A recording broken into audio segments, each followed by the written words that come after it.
Hello, ladies and gentlemen, and welcome to another edition of Mr. Merrigan's Moments in History. In this edition, we're going to kind of be adding a little bit to our understanding of this Texas War for Independence. We're going to take a look at some primary sources, and this is designed to be a tool to help my students, but certainly for anybody who is interested in kind of taking a little bit deeper dive into the perspectives of different people centered around this idea of Texas independence. So this first document, and this is all brought to you by the Stanford Historical Education Group. They have phenomenal lessons out there. If any teachers are listening, check them out. They're fantastic. But the first document, document A, which of course has been modified and adapted, this is from the Texas Declaration of Independence. Now, as I read through this, and for my students, you're going to see a lot of similarities to some of the core ideas that you would have seen in the Declaration of Independence. A lot of the ideas, a lot of the sentiment behind Texas independence really look towards the Constitution, really look towards the Declaration of Independence. And you're going to see pieces of this throughout the Texas Declaration of Independence. And this was officially ratified March 2nd, 1836. When a government has ceased, that means stop, to protect the lives, liberty, and property of the people. Remember, that's straight out of John Locke. It is the right of the people to abolish such a government and create another one that will secure their future welfare and happiness. So already seeing some parallels to the Declaration of Independence that was ratified July 4, 1776. General Antonio Lopez de Santa Anna, has overturned the Constitution of his country and now offers us the cruel option to either abandon our homes, leave Texas, or to submit to the most intolerable of all, tyranny. Again, you're seeing some similarities here. Their view of Santa Anna is very similar to how the colonists might have thought of, say, George III in Britain. The Mexican government has failed to establish any public system of education. It has demanded that we give up our arms, coming back to that Second Amendment from the Constitution, Bill of Rights, which are essential to our defense. It has invaded our country both by sea and by land with the intent to lay waste to our territory and drive us from our homes. It has encouraged the merciless Indians, referring to the Native Americans, to massacre the inhabitants of our defenseless frontiers.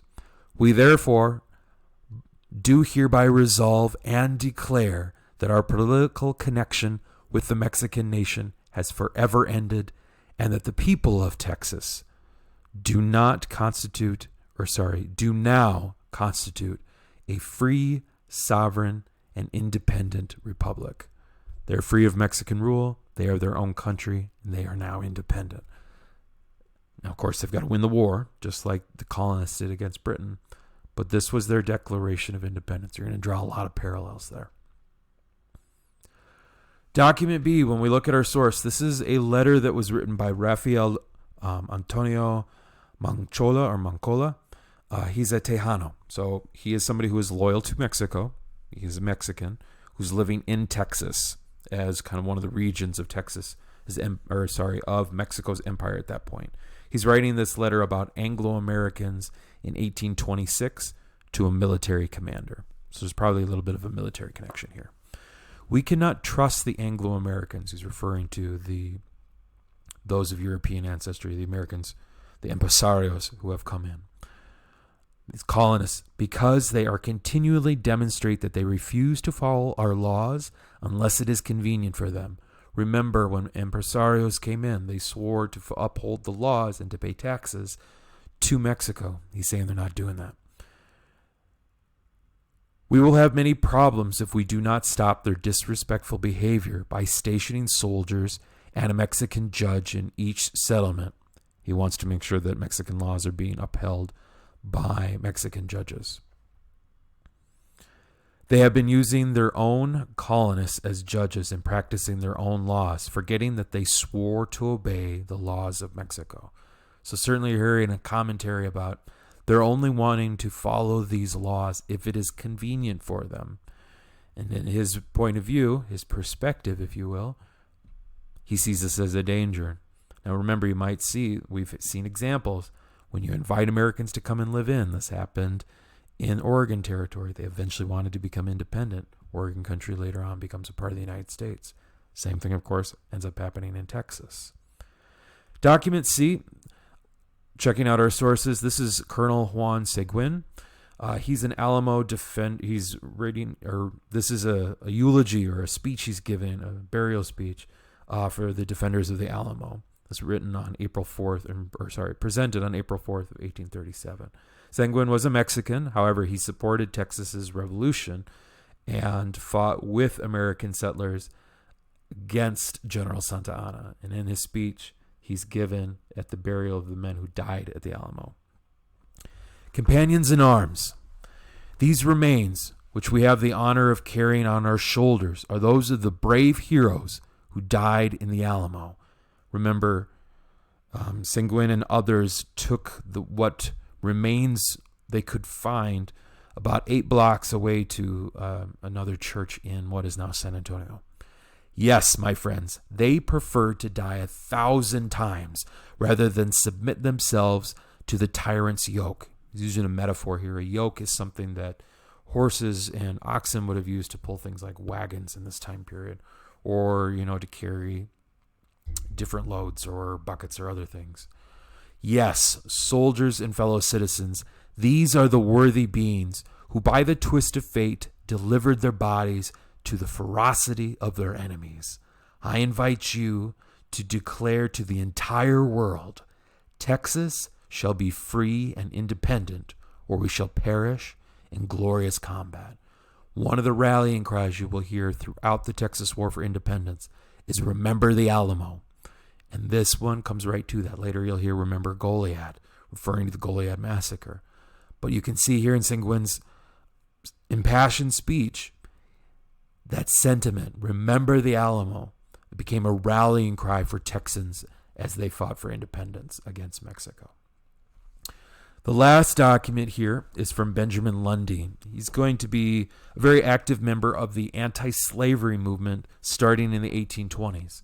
He's going to organize abolitionist societies. He's going to go and lecture extensively on the institution of slavery. He's going to later be very heavily involved in the abolitionist movement. And he contributed to many abolitionist publications, newspapers, wrote books. He wrote in his pamphlet, The War in Texas in 1836. Lundy's going to argue in here that the Texas Revolution is a slaveholder's plot to try to take Texas from Mexico and to add a slave territory or state eventually to the U.S. All right, here's what Lundy says. We have been asked to believe that the inhabitants of Texas have been fighting to maintain the sacred principle of liberty and the natural, inalienable rights of man. Again, going back to that idea of freedom and liberty. Whereas their motives have been exactly the opposite. The immediate cause and main goal of this war, led by the slaveholders of this country and with speculators and slave traders, have been to grab the large and valuable territory of Texas from the Mexican Republic in order to reestablish the system of slavery. He's talking about the institution of slavery here. To open a vast and profitable slave market. Remember, up to this point, we've been adding free states, we've been adding slave states, we've been trying to keep this balance. And ultimately, he's going to say, and ultimately to annex it to the United States. What he means by annex is add it to the U.S. land, and eventually it's going to become a state. And that because Texas is so large, because it's going to come in as a free state, that there's really this hidden motive. It's not so much for liberty. It's not so much for we feel that our rights are being taken away from them. They want to, perhaps in Lundy's mind, establish this as a slave state. And that's going to be the primary motive for what they want Texas's future to be another slave state to try to maintain that institution in the United States. Again, this is Lundy's view. This is his perspective. So for my students, what I'm going to ask you to do here with each one of these documents that you've listened to or you've read on your own, I want you to first think about who wrote it. Are they Mexican or are they American? What year did they write it? Next, based on that document, why did our author, what's their point of view? Why do they think that Texans decided to declare independence in 1836? Give a quote from the document that supports your idea here. Now, here's the hard part, and here's what we have to do as historians. We need to decide, is this perspective one that we trust? Is there bias here? Is there a point of view that wouldn't tell you the whole story, that would intentionally leave something out to make their point? And I want you to think about why. What document in here do you trust more? Why do you trust that document more? And then after you've read all of them, as you've kind of analyzed them, as you've thought about that level of trust that you have, based on the 4 documents, why do you think that Texans were or were not justified in declaring their independence? Support your ideas based on what you wrote. I hope you found this helpful. For those of you who aren't at my classes, I really do hope that this gives you just maybe another idea on the importance of perspective in history. Maybe even just gives you a little bit more insight in this road to Texas independence. I hope you found it helpful. For my students, please ask any questions that you have. And until next time, we'll see you on another edition of Mr. Merrigan's Moments in History.